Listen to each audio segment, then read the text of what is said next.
Suddenly, a van speedily overtook him and screeched to a halt in front of him. Kunle quickly slammed his brakes before his car could crash into theirs. Masked men descended like vultures, dragging him away before he could even cry for help. His girlfriend ran away. They beat him until his face was swollen, then dumped him in an uncompleted building, where the stench of dust and damp concrete filled the air. Iron door creaked open. One of the masked men stepped in, his voice low, mocking.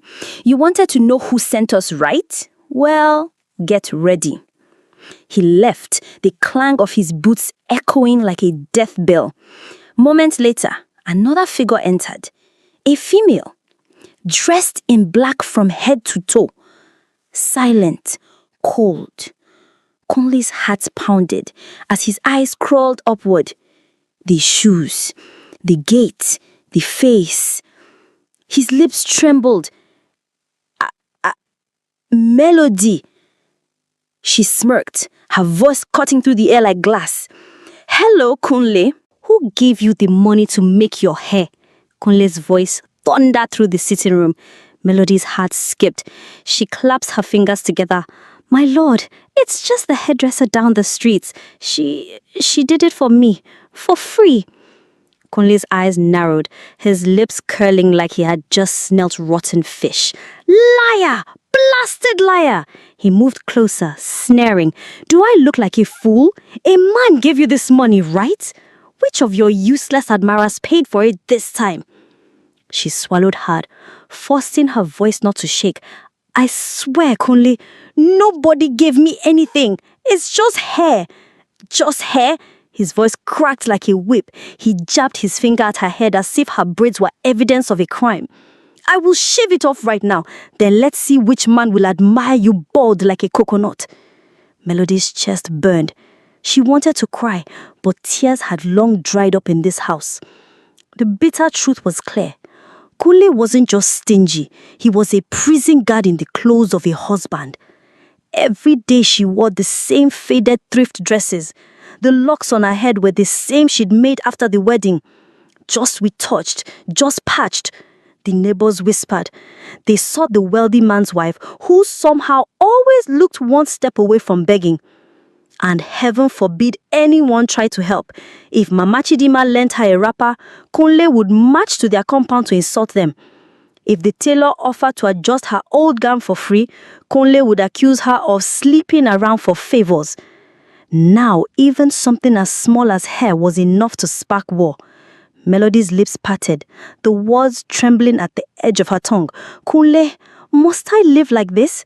You don't let me work, you don't give me money, and when—" "Shut up!" Kunle roared, slamming his fist on the table hard. "You want to walk so you can start disrespecting me. A woman that earns her own money loses her respect. Do you hear me?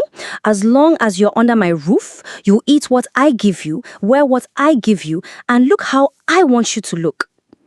A bitter laugh slipped from Melody before she could stop it. "And what do you give me, Kunle? Soup without meat? Insults with every breath?" Kunle's face darkened. He reached for her hair, fury blazing in his eyes. "This is the last warning. If you accept any of these petty gifts from anyone else, you won't like what I'll do to you." He walked out on her, and she collapsed into the sofa, finally shedding the tears that had been held at bay. "What kind of marriage is this?" she cried into her hands. "What kind of husband is this?" When she married Kunle, a popular dealer in car parts a year ago, her mother and brothers had danced and thanked God. Her father had been laid to rest only months earlier, and with 3 younger brothers still in the university, Melody had believed Kunle was heaven's answer to their prayers. A wealthy son-in-law, a man who would lift her family out of poverty. But poverty had only changed address, from her father's crumbling compound to her chest. She had dated Kunle barely 2 months, too eager to marry, too desperate to start sending money home. If only she had slowed down, if only she had looked closer, she would have seen the warning signs.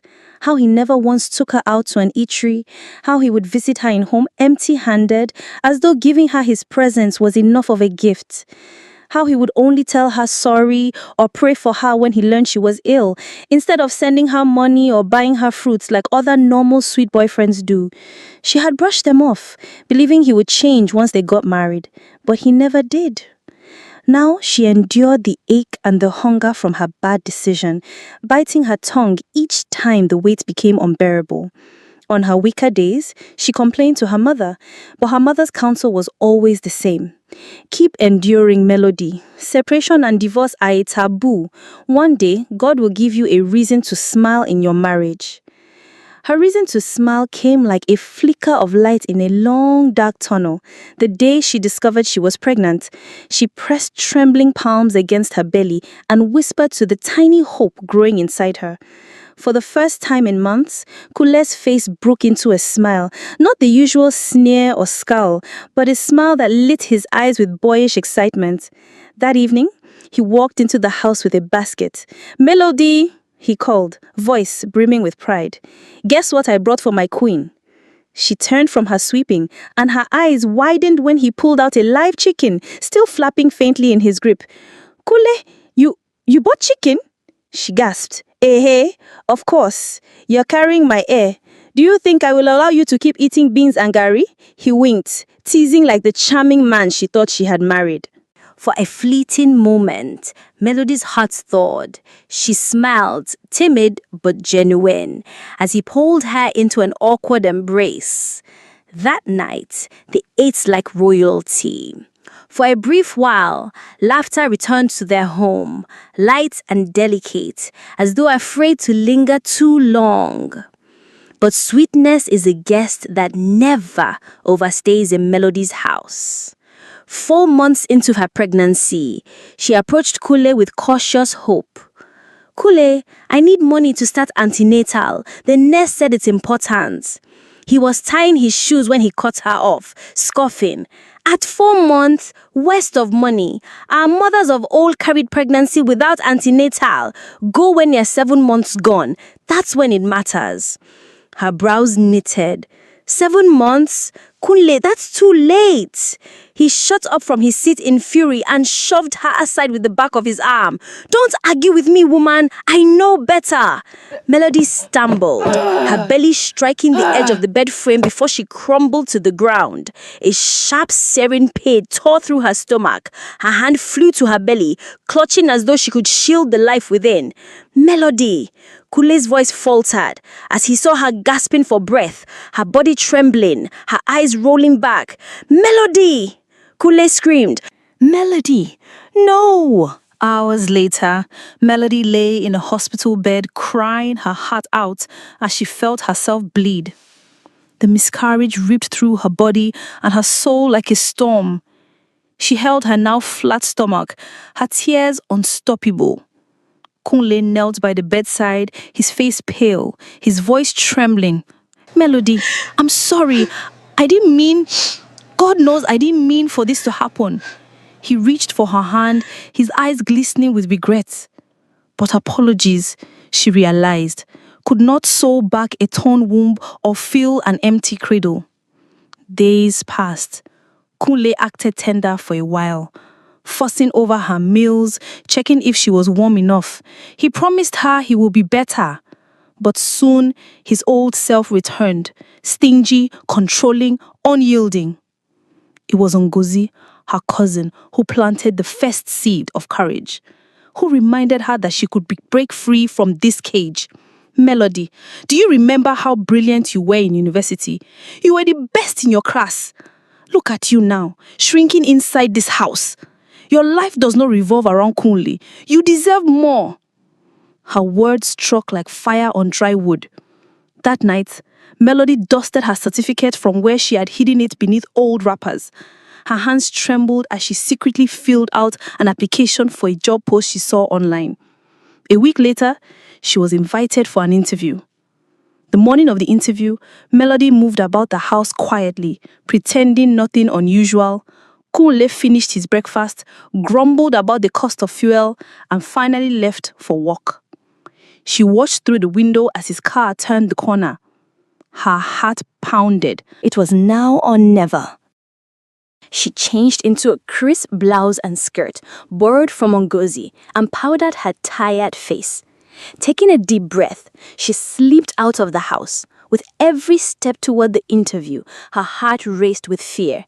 Fear of discovery, fear of Kunle, but also a strange new hope fluttering inside her like wings breaking free. The interview went well, better than Melody had expected. They smiled at her answers, nodded approvingly, and assured her they would reach out in a month with further details. She left the office with her heart fluttering, a smile breaking across her face like sunlight through clouds. She went back home, changed back into her ragged clothing, and wiped her makeup so Kunle wouldn't suspect a thing. But for the first time in a long while, she felt alive, like herself again. Weeks passed and they tried again for a baby. When Melody's period delayed, Kunle's eyes lit up like a man who had just received news of a miracle. That evening, he returned home with a small paper bag, unusually cheerful, and handed it to her. Inside was a pregnancy test kit. "Do it now, let's confirm it's positive," he urged, his voice trembling with suppressed excitement. Melody's heart tightened. She took the kit into the bathroom, but her breath caught when she saw the faint streak of blood in her underwear. Her hands shook as she held the test, though she already knew the truth. The single line on the kit confirmed it. Her period had come. Kunle's face was a mix of disappointment and anger when she showed him. That night, Kunle didn't sleep. He lay awake, his mind restless. This was all he wanted in a marriage, a child, an heir. As the only son in his family, he carried a duty that burned inside him to multiply, to plant his legacy in as many children as possible. Women, he believed, were a burden, greedy, troublesome, never satisfied. Unless they were broken, controlled with an iron hand like he had done with Melody, they were nothing but chaos. But children were an investment. If he raised them to fear him, to obey him, then in his old age, he would never lack. They would build his name, feed his pride, carry his shadow into the world long after he was gone. As he turned over staring into the ceiling, a thought gnawed at him like a rat in the dark. Should he get another woman pregnant? Melody was already proving too weak, too soft. Maybe another womb would carry his future more eagerly. What he didn't know was that the future he was eagerly planning for was about to be destroyed by the very woman he was thinking of discarding. The next morning was her older brother's wedding. Her period now flowed in full, and the cramps clawed at her belly like knives. Kunle, still sulking from the negative pregnancy results the night before, was wearing his watch when Melody approached him timidly, scared he could snap at her any minute. Since he had refused to buy her new clothes for her brother's wedding, she was dressed in the same lace she had used for her own traditional wedding, full of patches. "Kunle, please," her voice broke. "I need pads. I've run out of the ones I brought from home." Kunle's face hardened instantly. "Pads? No. Use tissue. If you can't, then forget about attending your brother's wedding. I'm not wasting money on nonsense." The word stung like a slap. Melody bit her lip, blinking back tears as she turned away. Quietly, she folded layers of tissue, her hands trembling. In that moment, she felt smaller than she ever had, reduced to begging for dignity in her own husband's house. She padded herself with the wads of tissue, praying silently for the tissue to hold. At first, she sat quietly in her chair, unmoving. Yet her cousins and brothers insisted she come out to dance, to celebrate, to show joy for the new couple. She rose, her steps gentle, moving to the rhythm beside Kunle. To anyone else, she looked like a happy sister, like a happily married woman. But in the middle of the celebration, she felt a wetness spread between her leg. She stopped, her eyes darting around for an exit. But before she could slip away, a woman tapped her shoulder softly. Excuse me, I think you're stained." Melody froze. Slowly, she turned, her eyes darting to the back of her dress, where a bright red patch glared under the lights. Heat flooded her face. In that instant, she wished the ground would open and swallow her whole. Before she could move, her husband Kunle leaned closer, not with concern, but with irritation sharp enough to cut. "Why are you disgracing me here?" Her chest tightened. Disgrace? He called this disgrace. Shame twisted into rage, and her voice broke louder than she meant. "When I asked you for money to buy pad, what did you do?" Kule leaned back like a king, bored with his servant's rant. "I allowed you to use tissue, didn't I? Didn't you use enough tissue?" The whole gasped. 100 eyes burned into them. Melody's throat locked, her hands trembling at her sides. Her cousin Ngozi was the first to speak, her voice slicing through the silence. "Tissue? Did you just say tissue? Your wife uses tissues as pad?" Melody's face burned with shame, her vision blurred with tears. Her mother rushed to her side, shielding her like a lioness, tugging her toward the bathroom. Inside the cramped space, Melody's hands trembled violently as she scrubbed at the stain. No matter how hard she rubbed, the shame clung to her skin, heavier than the blood. She caught her reflection in the cracked mirror. Eyes swollen, lips quivering, a shadow of the woman she once was. Her mother returned quietly, pressing a folded dress into her hands. "I know I told you to endure," her mother said quietly, "but my dear, I must say the truth. You looked much better with me, your widowed mother, than with your so-called millionaire husband. My door is still open for you." The point of her words were clear. She was simply saying, "My daughter, you cannot continue like this."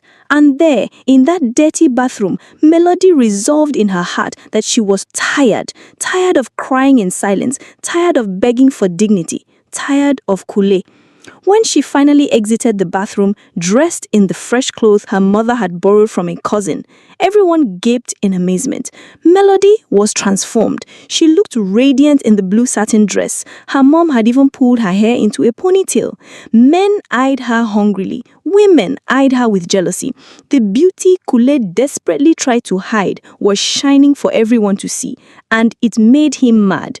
"Change back into the same dress," he ordered, pointing at the stained cloth in her hands. "That's what you wore here. That's what you will keep wearing." Melody froze, clutching the dirty clothes. "But it's wet," she whispered, voice trembling. "It's already ruined." "I don't care," Kule backed, his words cracking like thunder. "You wear it. You do as I say. You want to tell people I can't afford clothes for you, Abby? Never." "You're crazy, you know that." Melody's voice rose, raw with fury. "You care so much about what people will say, yet you've never cared for me. If appearances matter so much, then treat me better. I will never wear those dirty clothes again." Kunle's face darkened. With a snarl, he launched forward, clawing at the clean dress, trying to rip it from her body. That was the final straw. Something deep inside Melody snapped. With a scream, she pounced on him. Years of silent suffering gave her strength she didn't know she had. She kicked, she clawed, she bit, she fought like a wild dog finally unchained. Her younger brothers, hearing the commotion, rushed in. The sight of Kunle manhandling her sister lit a fire in their eyes. Without hesitation, they descended on him, raining blows with fists and fury. The crowd at the wedding cheered them on. Kunle stumbled, fell, tried to defend himself, but the rage of protective brothers was too much. By the time they threw him out, Kule was bruised, humiliated, and gasping for breath. He staggered to his feet, spitting blood and curses, and ran off into the street like a coward. When Melody returned home days later, hoping to gather her things, what she met didn't surprise her. Her belongings were thrown into the dirt. Clothes scattered, shoes broken, photographs trampled under his careless feet. Kunle came out to the porch, having fun with a woman that shamelessly straddled him, her replacement. Kunle smirked at Melody's expression, leaning back with arrogance. "You thought you were clever. You thought you would escape me with some little job." His words dripped with venom. "I found out about that interview. I went there myself. I told them you weren't interested. That's why you never had back. The world around Melody blurred. It wasn't just betrayal anymore. It was the deliberate destruction of her future. Her heart shattered into pieces, but she did not shed a single tear. The well of sorrow inside her had run dry. With quiet dignity, she packed her bags, turned her back on the house she once called home, and walked away without looking back. But as her feet touched the road, something inside her hardened into steel. She lifted her gaze to the darkening sky and swore on her father's grave. Kunle, for every dream you've destroyed, for every tear you forced me to shed, I will carve a scar in your life so deep you pray for the mercy you never gave me. And when I'm done, you won't even recognize the man staring back at you in the mirror. 3 months later, Kunle, full of his usual pride, was on his way to a date with his new girlfriend. He had vowed to never get married again, but to have as many baby mamas as possible.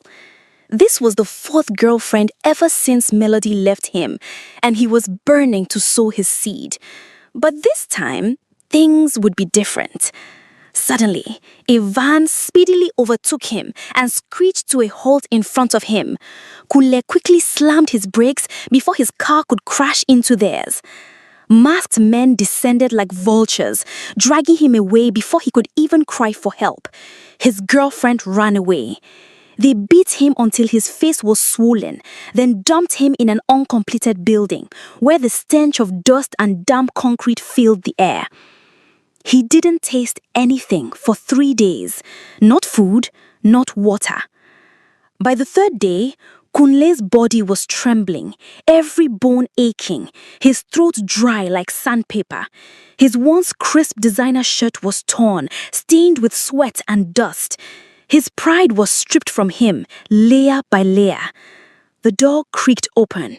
One of the masked men swaggered in, carrying a dented plate.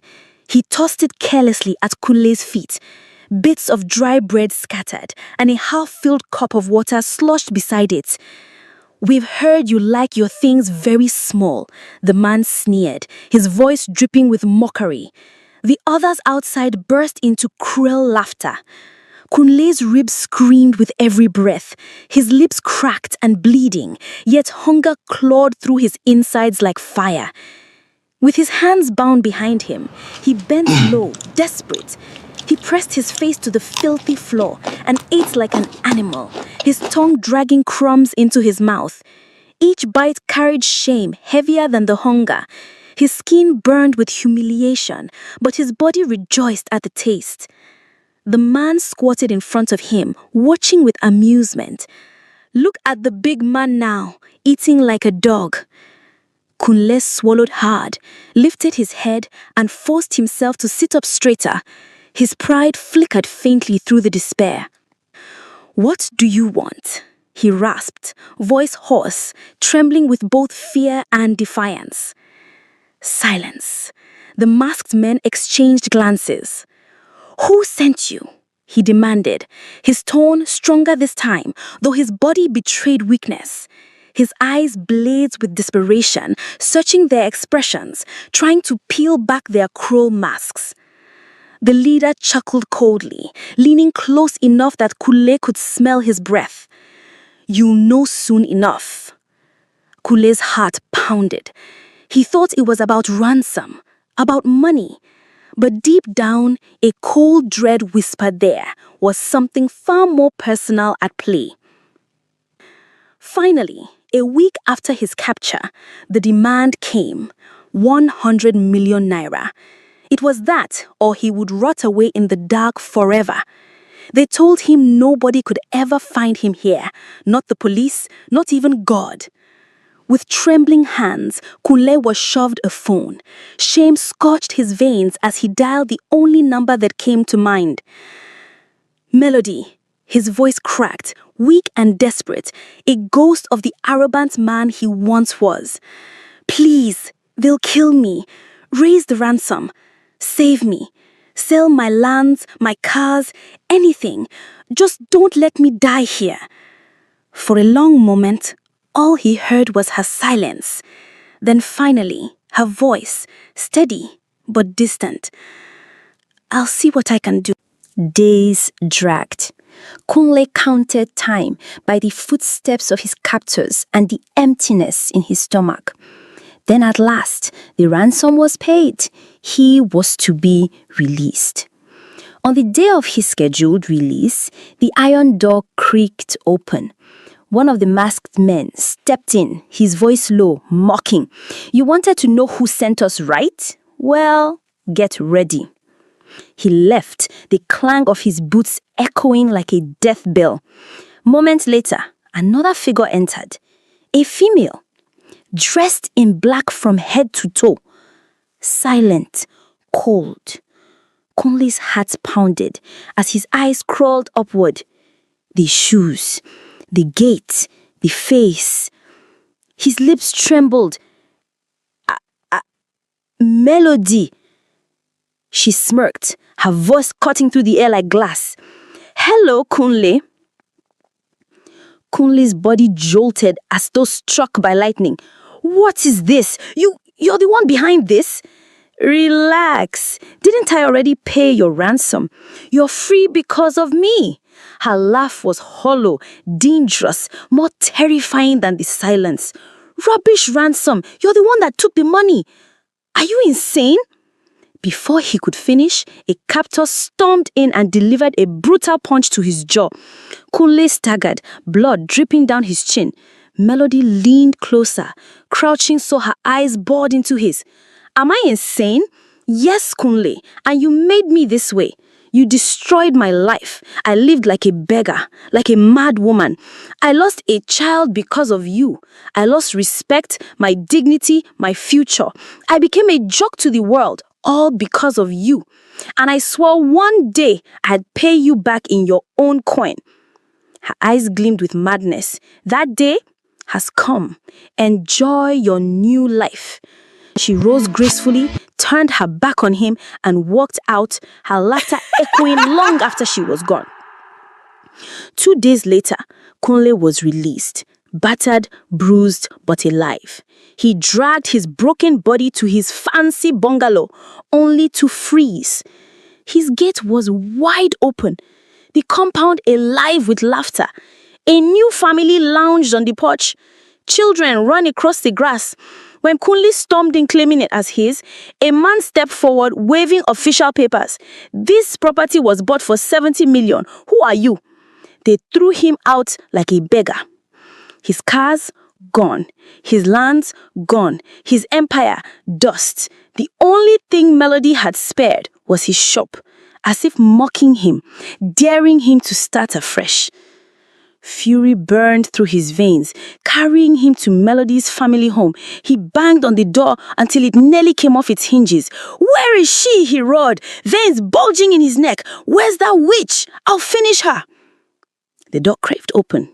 Ngozi stood there, arms folded, her smile sharp and cruel. "I don't know what you're talking about. Where is she? Where's her mother, her brothers?" Ngozi tapped her chin, pretending to recall. "Oh, yes, they're gone, all of them. Just disappeared. No one knows where." Her words were calm, almost casual. She was lying. The whole family had gone into hiding, soon to leave the country, but she would never tell him. Kunle felt faint. His empire, his pride, his power, his very name, all gone, stolen by the woman he thought he owned, a woman whose whereabouts was now a mystery.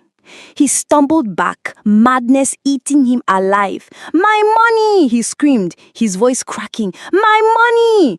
And like a madman, he ran down the streets toward the police station, toward the end of everything. Meanwhile, at the airport, Melody stood in a simple dress, suitcase by her side. Her heart raced, not from fear, but from the sweet taste of freedom. 2 months ago, she had landed a teaching work in the UK and was supposed to fly today. 3 masked men walked up to her. Passers-by turned their heads, but Melody didn't flinch. Instead, her lips curved into a smile. One by one, the men pulled off their masks, revealing 3 familiar grins. Her brothers.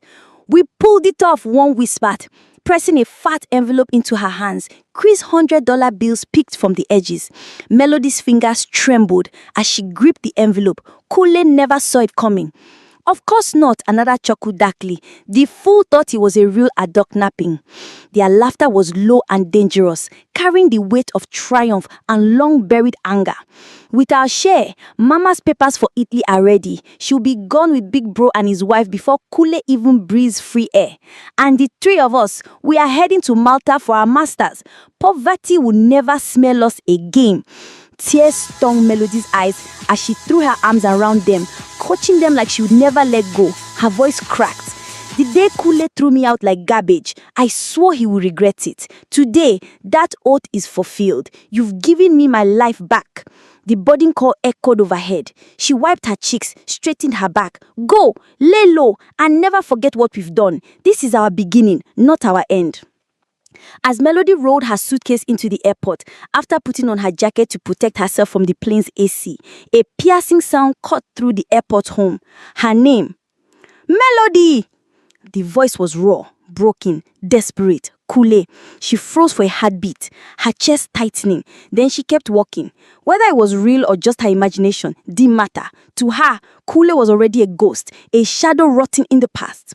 She did not turn back. She would never turn back. Head high, heart steady, Melody boarded the plane. For the first time in years, her future belonged to her and her alone. Lesson of this story.